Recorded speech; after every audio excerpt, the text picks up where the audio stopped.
often known as the temptation or the testing of Jesus, something along those lines. The general context is that this is the beginning, in some ways, of Jesus's public ministry, his preaching.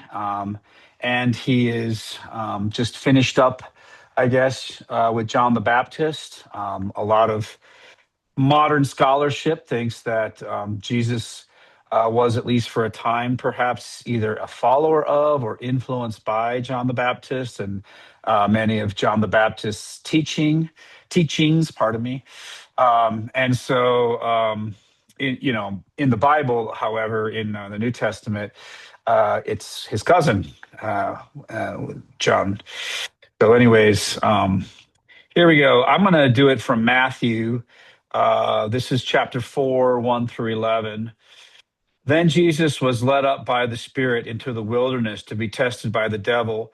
He fasted 40 days and 40 nights, and afterwards he was famished. The tempter came and said to him, "If you are the Son of God, command these stones to become loaves of bread." But he answered, "It is written, one does not live by bread alone, but by every word that comes from the mouth of God." Then the devil took him to the holy city and placed him on the pinnacle of the temple, saying to him, "If you are the Son of God, throw yourself down, for it is written, he will command his angels concerning you, and on their hands they will bear you up, so that you will not dash your foot against a stone." Jesus said to him, "Again it is written, do not put the Lord your God to the test." Again, the devil took him to a very high mountain and showed him all the kingdoms of the world and their glory.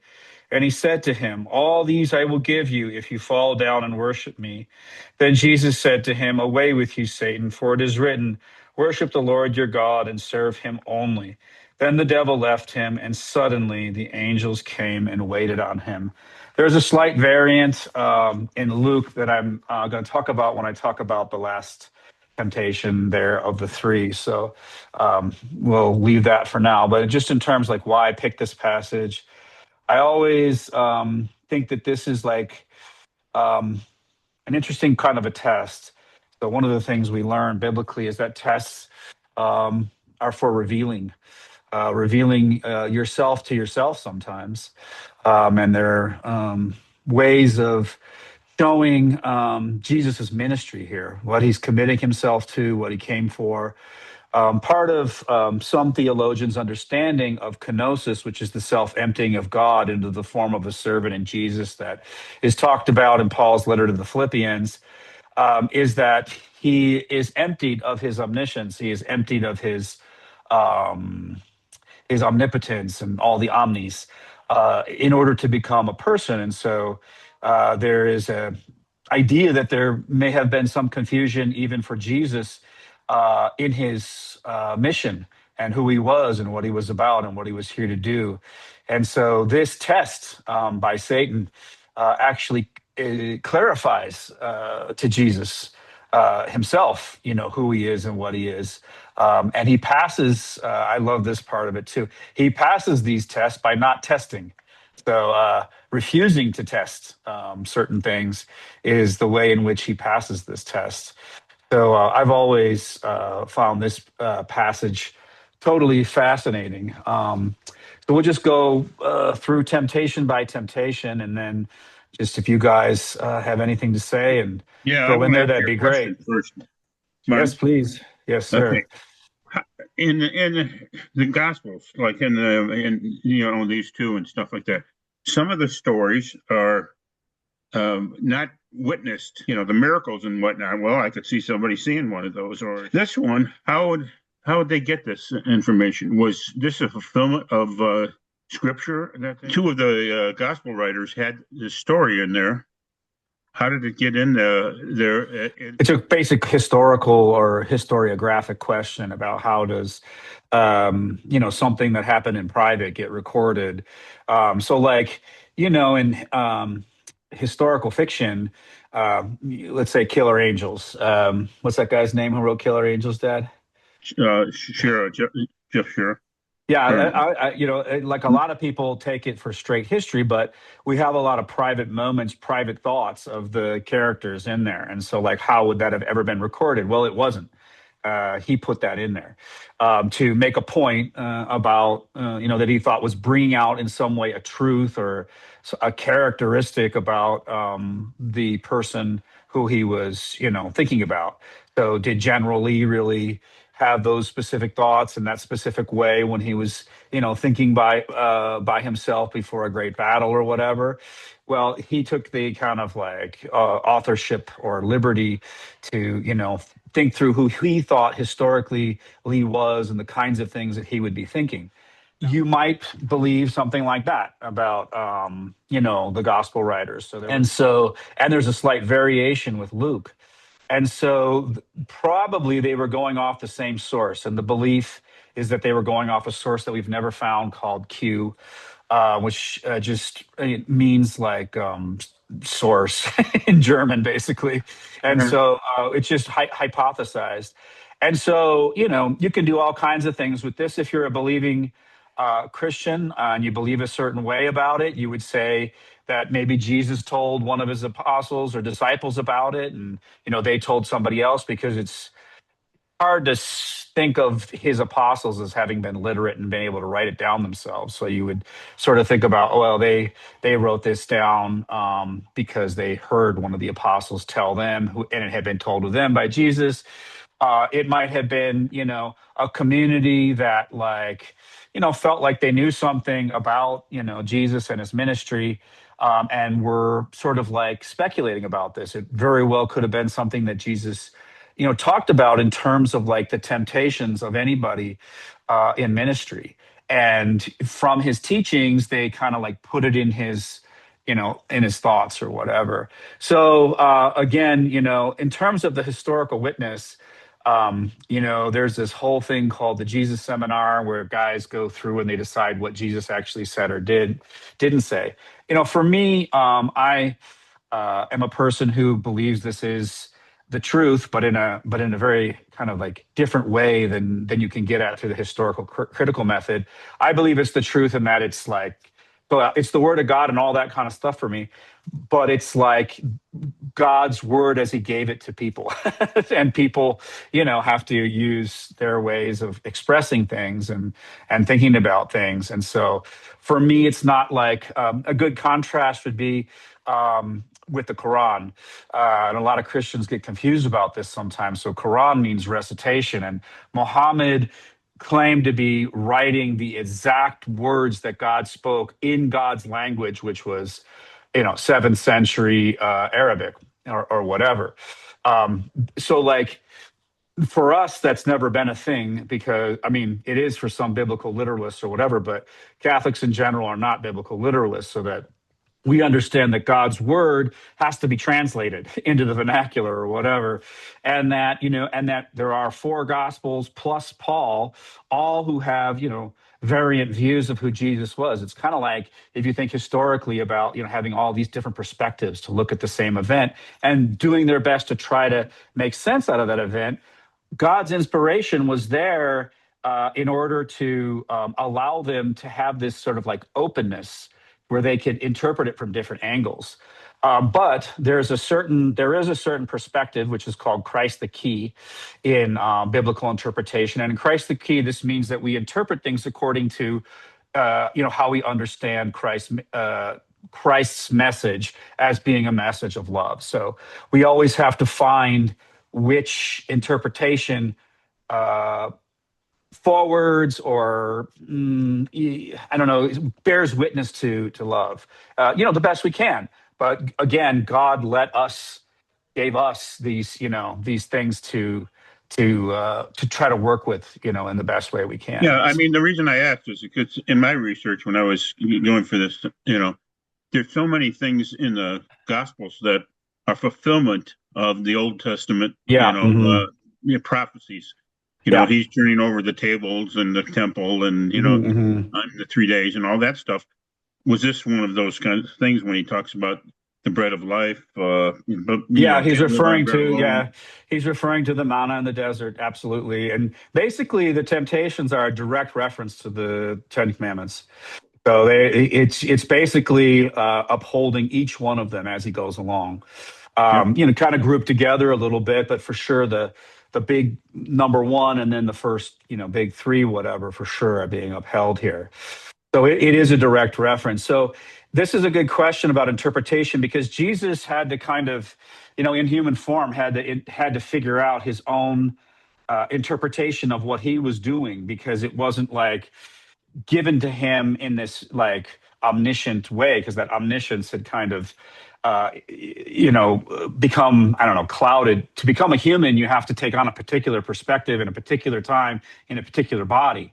So you can't have not only omniscience but omnipresence and all the rest of this kind of stuff.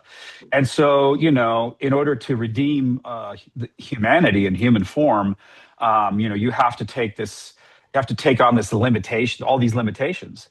And so part of what Jesus is doing here is he's trying to understand too.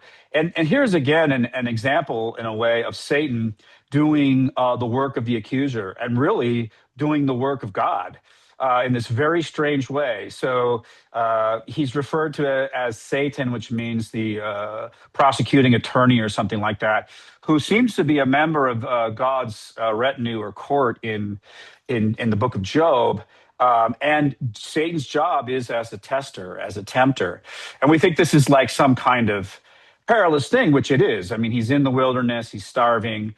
But the point of it is to reveal, to show, to cause to appear. So, what is being revealed here about, Jesus and his message? What is the good news? And so, this is a way to get at the truth is through trial. He is Yeah. the prosecuting attorney.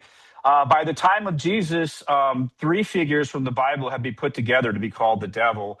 One was Satan, Hasatan, that would be in the book of Job. He also appears in Numbers very briefly. And then the next figure that was put together is the Luciferic figure. And there's a long history of how this all happened mostly from Isaiah. And that's the fallen angel figure. People wonder why he's called Lucifer, light bringer. It's because it refers to the morning star Saturn, who at the time of Isaiah was in reference to an actual Babylonian king. But again, it may have specific historical references, but the truth is something that comes out through this kind of biblical interpretation where we are allowed to speculate beyond just the historical facts or whatever into like to extrapolate into the truth, the theological truths of what's being expressed here. So I don't know if that's helpful No, or that too was really much. good. Yeah, that is exactly what I was wondering, about the whole context. You mentioned Isaiah too, for example. He to fulfill so many things that Isaiah, said was coming. And I figured that Jesus was a biblical scholar, and he knew exactly, all these references and whatnot. And so I don't know how that particular thing fit. I Yeah, he heard you. I often cut makes you off. references that show that he knew scripture pretty well. Well, Yeah. what I love about this passage is that so does the devil, so does Satan. I mean, which makes me, I love this so much because we see that like little scripture wars. Anybody can quote scripture, including Satan. But the key to the correct interpretation of Satan is shown to us right here, what we call Christ the key. The correct biblical interpretation will always involve love and always involve understanding it in the light of love in order to build the capacity to love, in order to further God's kingdom of love. And so the Satan can interpret the Bible and it's just and can quote it, but Jesus's interpretation for us is correct and his is not. So and we see him correcting Satan throughout. 40 Yeah. days is also significant. Bob For had sure, said yeah. 40 days is a biblical reference. Mm-hmm. They use 40 a lot. 40 years wandering in the desert. It's a direct reference to the Exodus. Yeah. Just as the manna is a direct reference to the bread that was given to them in the desert. Right. And it's a reference to, the Israelites, complaining to Moses, like, God, we are out here in the middle of nowhere. God hasn't done anything for us. We're starving. So They send the that's what manna, it's. and then you can't Yeah, here by bread alone is very consistent with Moses. That whole story. totally. Yep. No, it Yeah. is. It's absolutely supposed to refer to that. That's right. Yeah. And I mean, the biggest thing that needs to be reinterpreted for Jesus is messiahship, because there was no prediction that the Messiah would suffer. The prediction of all of the references, and there weren't a lot, but some of the later references when we start to get into what's called Essene or apocalyptic Judaism, which Jesus seems to partake in at certain times, although he's mostly a Pharisee. In other words, he's mostly an interpreter of Scripture. But he's definitely not a Sadducee. Those are the temple guys. He was clearly against them. But like his Because they didn't believe the life after death. yeah, but also because he wasn't into, centering all legitimate practice in a location like the temple or whatever. And then part of his reinterpretation, not only of messiahship but of worshiping God, is to end the sacrifice at the altar by becoming the sacrifice at the altar. So that was another interpretation. But the expectation of the Messiah was this victorious person. Are you going to see referenced here, really directly referenced by these temptations? The thought was that he was going to come in power, that he was going to come as a ruler, that he was going to kick out the Romans, that he was going to reestablish, Israel, that he was going to, all these kind of things. That's what the Messiah was. He was like the guy who would get revenge for all the ways in which they had been wronged. And then Jesus is actually here, like being told, like, why don't you do that? Here, I'll give you the power to do that. Do what you're supposed to do as a Messiah. And he rejects that idea of a Messiah. So what he's doing is he's taking this concept that's been passed down, and he's reinterpreting it according to the law of love. And he's saying, no, I came in weakness. I came in love. I did not come as a, I don't know, conqueror, let's say. Yeah. So that's the twist there. So should we get into it, or were there any other things there, or? No, I mean, I wanted to kind of have that context. And the other piece of context that maybe you guys can help me with, why was it placed? The reason I was asking some of those questions, after his baptism, why did he go off after, and why did he even get baptized by John? Yeah. I mean, It's hugely controversial, Dad.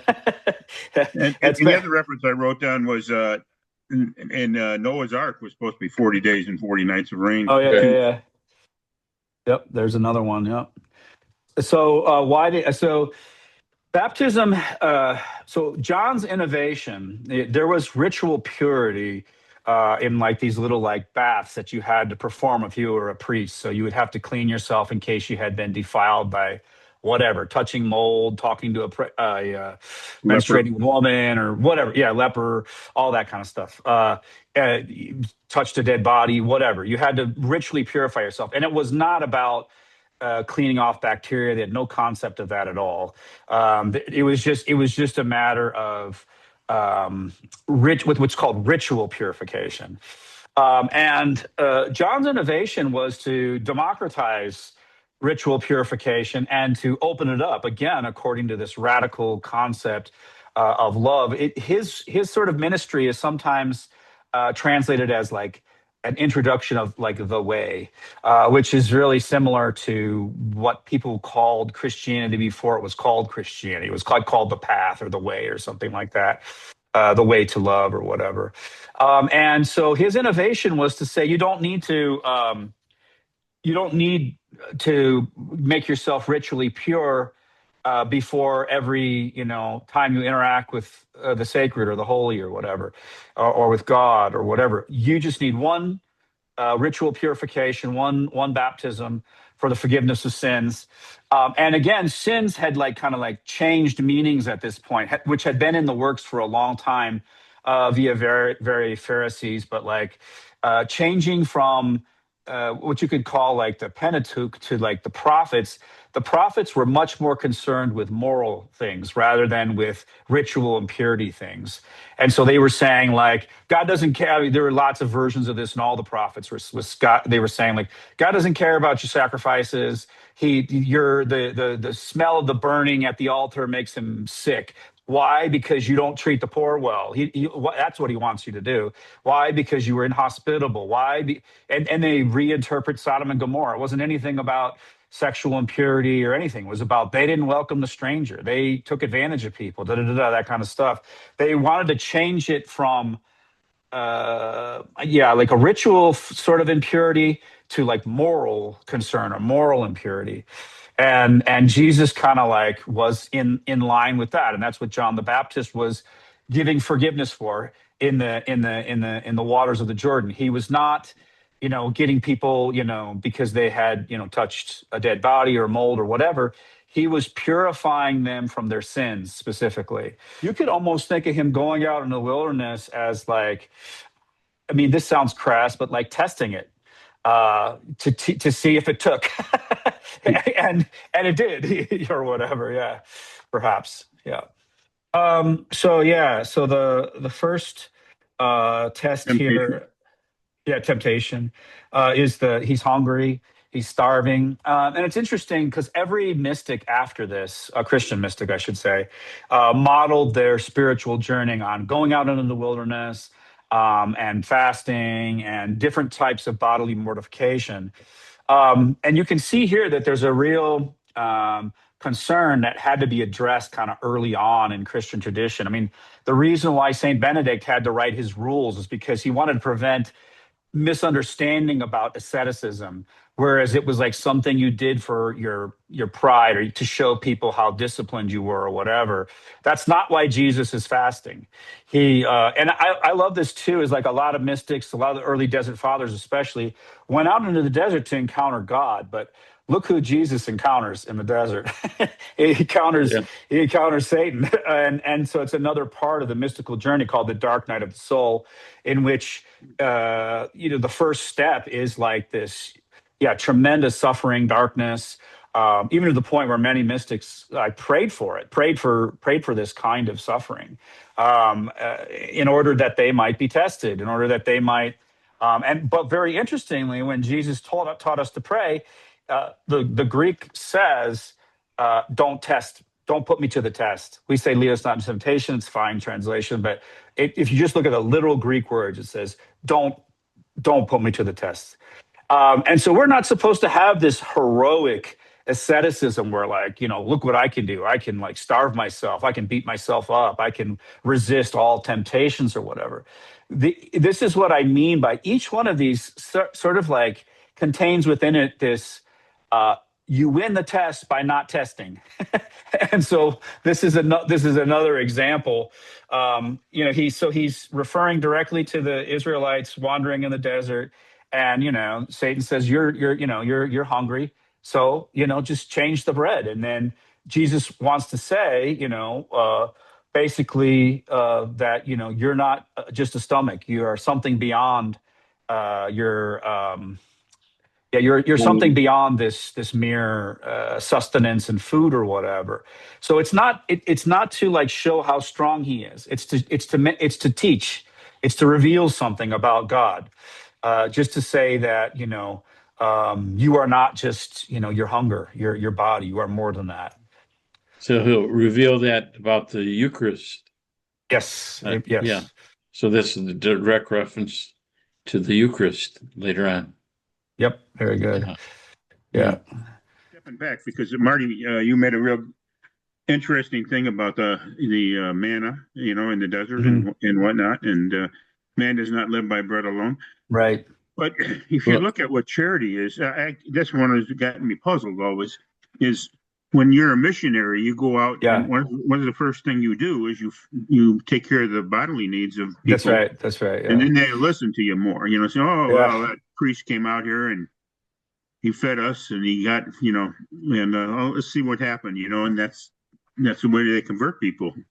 Yeah, that's really been challenged lately and changed. It is true that a lot of like missionary work at a time was done like that.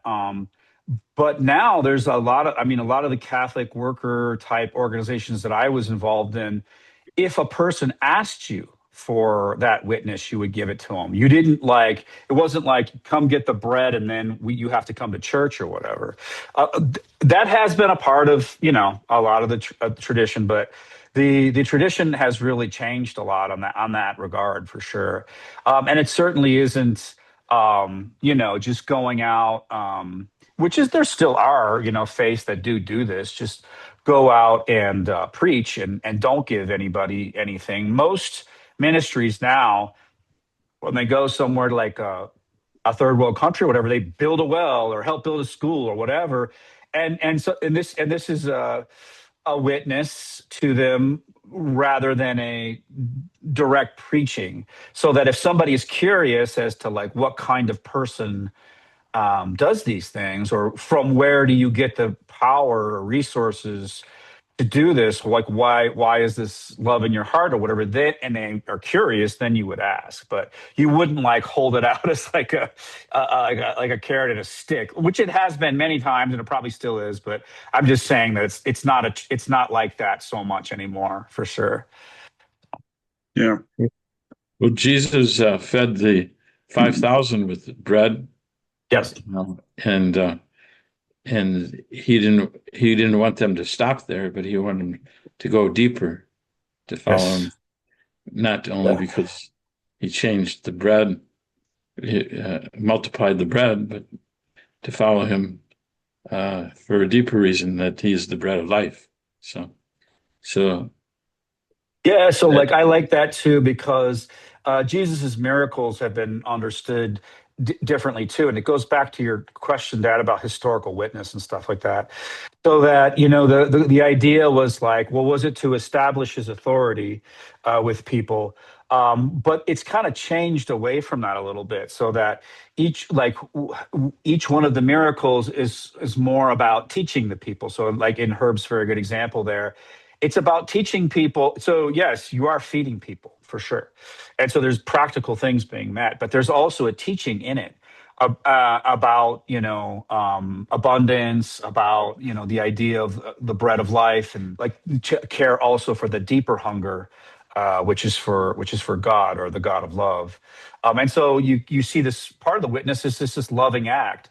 And I always love the very simple miracles where, like, the leper comes to Jesus and says, if you choose to, you can make me well, or if you desire, you can make me well.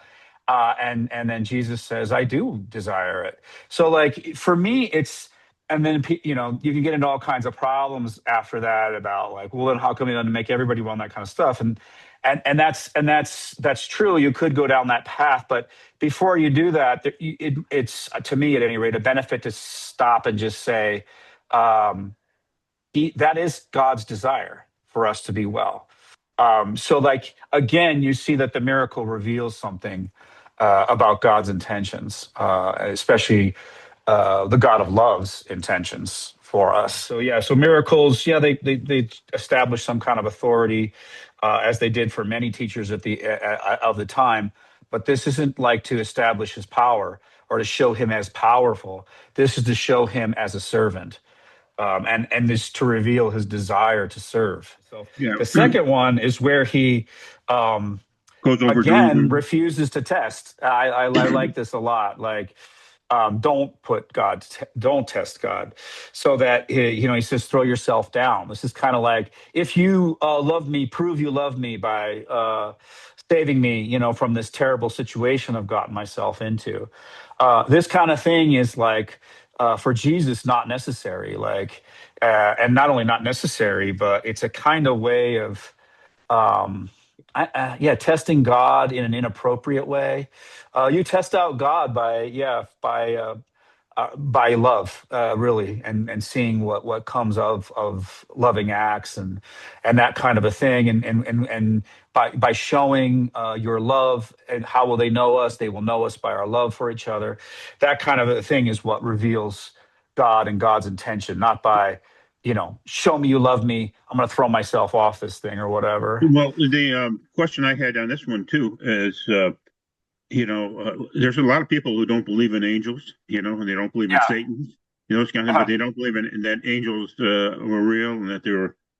I don't what the Protestants. Yeah, I know there is Protestant religions who do poo-poo the whole concept, of angels. We used to, believe it or not, in grade school, in the Catholic grade school, we used to have to sit over on the side a little bit and leave room for your guardian angel. That's nice. No, Yeah, that's popular within Protestantism as well. yeah, Is the idea of angels and guardian angels. You might be thinking of more of a kind of older version of I don't know, mainline Protestantism, but like most Protestants have not only well-developed angelology, as it's called, but also a demonology. And it's kind of interesting nowadays. It's so changed because the Catholic Church used to be the only church that would perform an exorcism, but now there are a number of Protestants who are doing it yeah. via their own Portion of it, via yeah. their own thing, right? Yeah, and teaching about demons and demonology. And that used to be, like you're saying, Dad. That used to be, I guess, more when you guys were coming up. Used to be like, oh, Catholic superstition, Catholic backwardsness, Right. whatever. But like, yeah, it's not like quite like that anymore. Although you might find that still in some very, I don't know, mainline conservative Protestantism, like, Methodism, certain forms, Lutheranism, maybe, Presbyterianism, stuff like that. The way he doesn't want to, Jesus doesn't want you to presume something. Use your Mhm. common sense All right, nice, yeah.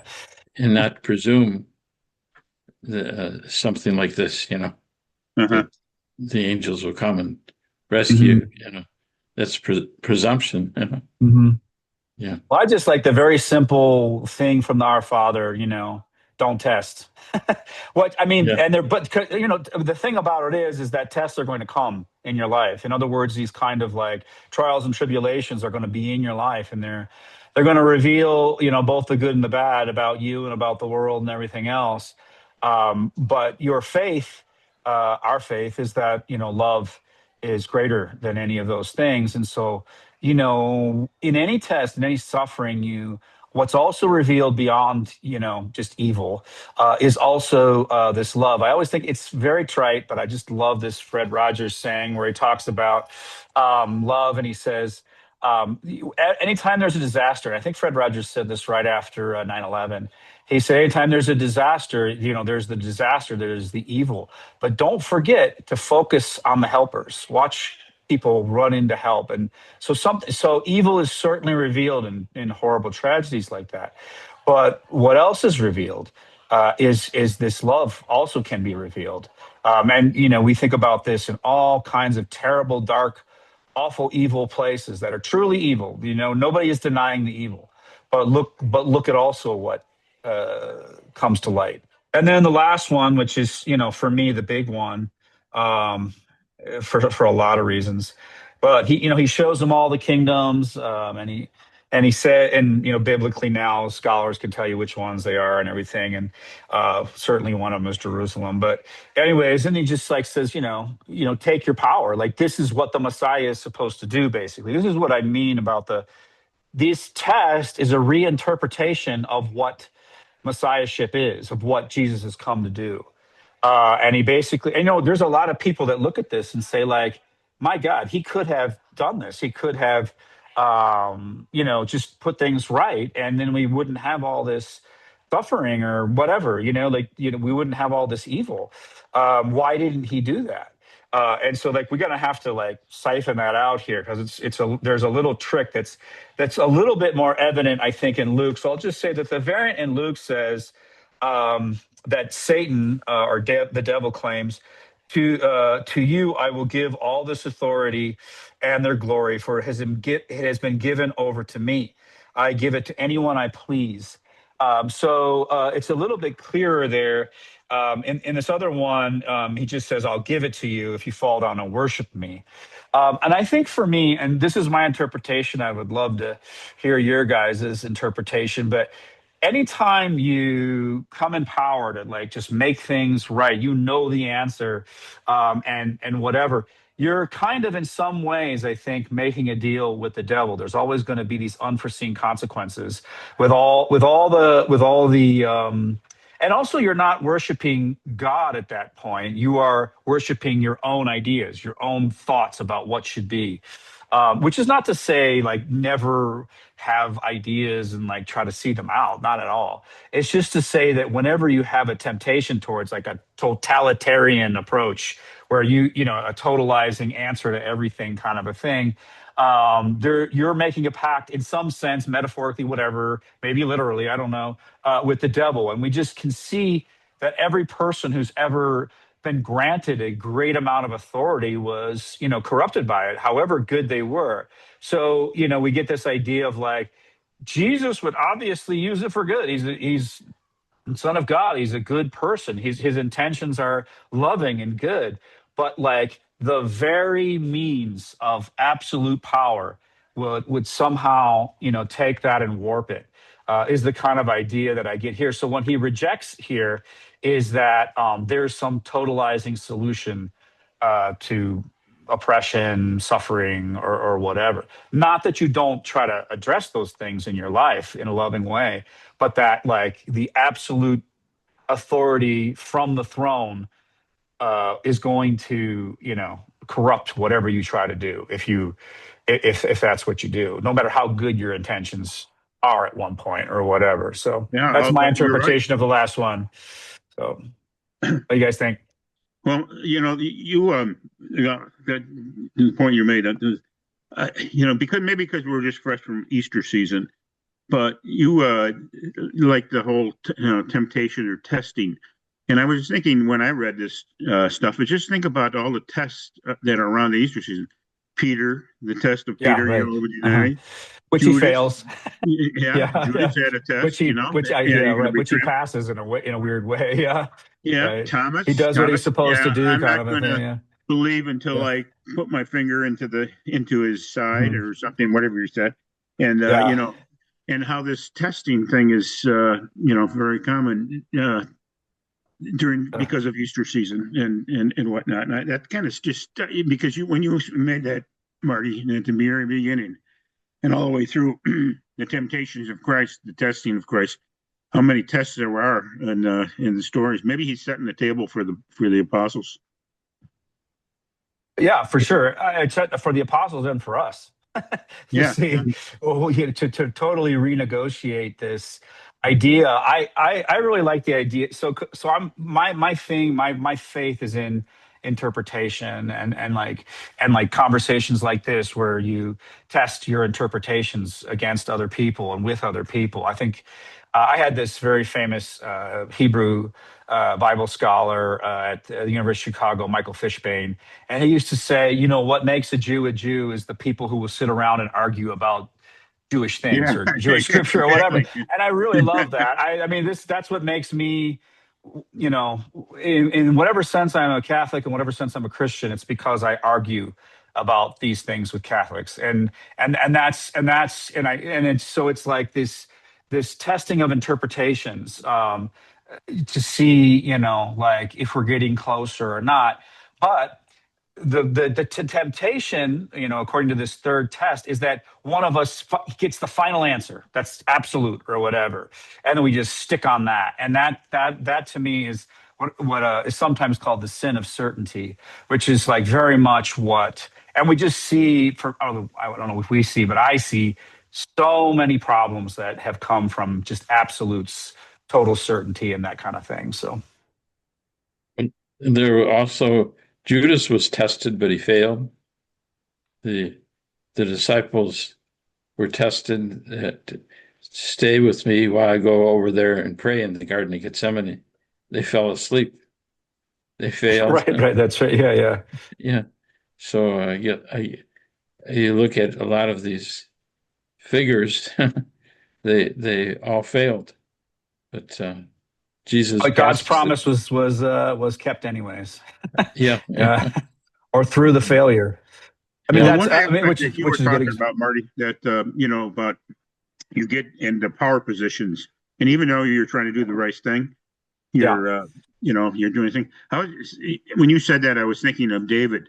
here Yeah, yeah. he rose to the top. Here's one of Christ's relatives, and he thought at times it was him, that he was pulling all these great things off, and that he was, being the difference maker. And yet, Mhm. it wasn't until near the end of his life that he realized it wasn't him. That so many guys who are leaders get into that role thinking they're divine, or they're the difference maker. I Yeah, just got yeah, finished reading the whole book on the popes and during the Renaissance period, and it's the yeah. same thing. Right. Not They great. all thought Yeah. that they were going to be the guy Yeah. who, Yeah. really saved the church and set it on, and you know, And it some wound up well, kind of the creating the Inquisition, Protestant and Reformation. Yeah, they right. were going to Yeah. purify everything. So Hmm. I Hmm. guess it's back to the point you were making, and it's how you get into these. Yeah. You know, Well, so this is for many people a biblical. For Jesus, it may have been, although he doesn't refer to it directly, a scriptural reference as well. So, very famously in the beginning of Samuel, but it's also in Judges, towards the end of Judges, but anyways, there's a couple of passages in which uh, people bemoan like. Um, Going with a king rather than having this sort of like confederation of judges or whatever. oh yeah, There's right. even like this sort of like speaking in God's voice saying like, like if they want a king, I'll give them a king, but they're not going to like it because he's going to enslave their children and make them fight wars. He's going to, take taxes and all this kind of stuff. And so like, it's like this is the exact trade-off in this test number 3 that I'm talking about, so that it's like God acquiesces or whatever, but like it's a total mess from the beginning. So Samuel anoints Saul or whatever, and it's unclear really about what Saul really did to like screw it up so bad. There are things people can point to, but it's still like kind of contested. And then David, comes in, and yeah, he's super corrupt. I mean, some of the most wicked things you can imagine, he does. So like, sort of the question is like, is Israel trying to show the problems of kings? So is Jesus really just like referring to the problem of kings, the problem of rulership, when he rejects this third thing, And then I mean, Solomon is no better. They're all worshiping idols and like, horrible things, and so it's just like, yeah, the trade-off, I guess you could say, all the unintended consequences you get by having somebody in absolute authority or power. Exactly. Yeah, Mhm. I never Yes. thought of it that way, but that's really a good perspective, Mhm. on the last one, because you kind of say, well, I think the thing that's really cool, and you pointed this out a little bit earlier, about Jesus. Why are you tempting me? you know, Yeah, yeah, why are yeah, you testing me? You yeah. know, and it's kind of like he didn't want to play the game, and that whole thing, and yet many rulers, from the evil ones to the good ones, or who at least they thought they were good, um, all went through that test. About And failed. yeah. Well, is Yeah, it yeah, me? yeah, yeah, yeah. And How I mean, many it's times do you play the game? Of well, if I was running the country, this is what I do. If I was exactly running that. the Exactly world, this is it. what I would do. Mhm. And Yeah, you play that yeah. game. But also, there's Yeah. a kind of like freedom that's allowed to God's creation to like, I don't know, like if God doesn't just come in and like just make it right and just wipe away all everything, that would take away all the freedom of human beings, including the freedom to screw up and do evil things. But also, the basis of love is freedom. You cannot compel that, or that then it's not love, whatever it is. Right. And so you have to like hand over the authority to your people. And so this is why the messiahship was not God coming in and just making everything right. And that's what Judas wanted him to do. Is to get him in there and Mhm. kick everybody's ass. And get him out of Yeah, here. yeah, yeah. Mhm. That kind of That's thing. right. Yep. And Well, it's so much in all of our hearts when we imagine, like you said, if we only, could get this, and then we would have whatever justice or whatever. Yeah, but you really see free will. That we always used to talk about. You have free will to do right and free will to do wrong. Yeah, because God didn't come in and fix things for us. Yep. Yeah, He's kind of he's in it with us as the lure to love, but he's not going to. He can't compel us to love. So it's got to be a lure to love rather than a compulsion. So yeah, I mean, I was reading a book on the World War II, and there were a bunch of soldiers said, "Why don't God take care of Hitler? Why do we have to do this?" And it was called the Good War, and it was all the reflections that people had, and they didn't want to go up and have to fight the Nazis and stuff like that. And even right now, we got evil guys, and you have a tendency to say, "Where's God?" Yeah. Well, and so our faith is that in any situation, and this sounds really awful, given a certain type of formulation. It can sound very awful, but Herb brought up last time. I forgot. Franz Jackstetter. Yes. He was the farmer that said no to joining the Nazi army. Right. Right. Yeah. So here are two pretty extreme examples of people who were faced with the dark night, absolute evil, and even in that what appeared to be total darkness, they could still hear or see God as a lure to love. So that love had not entirely been blotted out, and they still had that option. They still had that choice, even though that choice had been severely, severely, severely reduced. They could still, even in the darkest place, choose it, and that's our faith. Like all the biblical figures, that we just talked about. Yeah, they had that choice, but many of them were not able to do it. And thankfully, God gave Peter a lot of second chances. So as many foibles as he had, he eventually, made the right decisions. Like even you think about how Paul had to upbraid Peter about trying to keep kosher stuff after. And tables, people eating at separate tables and stuff like that. Peter still needed to be corrected all the time, and told what the more loving thing to do is. So you know what I mean. Like, so that's us. Our faith is that somebody through some mechanism or mean is going to show us that God is still there somewhere, usually as the option to love in some kind of a way. So yeah, well, that's why Man for All Seasons, I just think is brilliantly written, because Thomas More is sitting there with he could quite easily be say, okay, well, boy, I don't give go and do what you want, and anytime these great temptations are put in front of us, and I don't know, I'd be pretty weak on some of these things too. If I hadn't eaten. Oh yeah, me too. Me too. Somebody said, me too. Yep. Turn this to bread. Sure, I'm hungry. Or you can make me the guy, the ruler of all, the decider of all. Yeah, right. Yeah. I know what to do. Yeah. Right. Exactly. Yeah. I'm gonna make sure that guy doesn't get it. Exactly. Yeah. Punish all my enemies and blah blah blah. Yeah.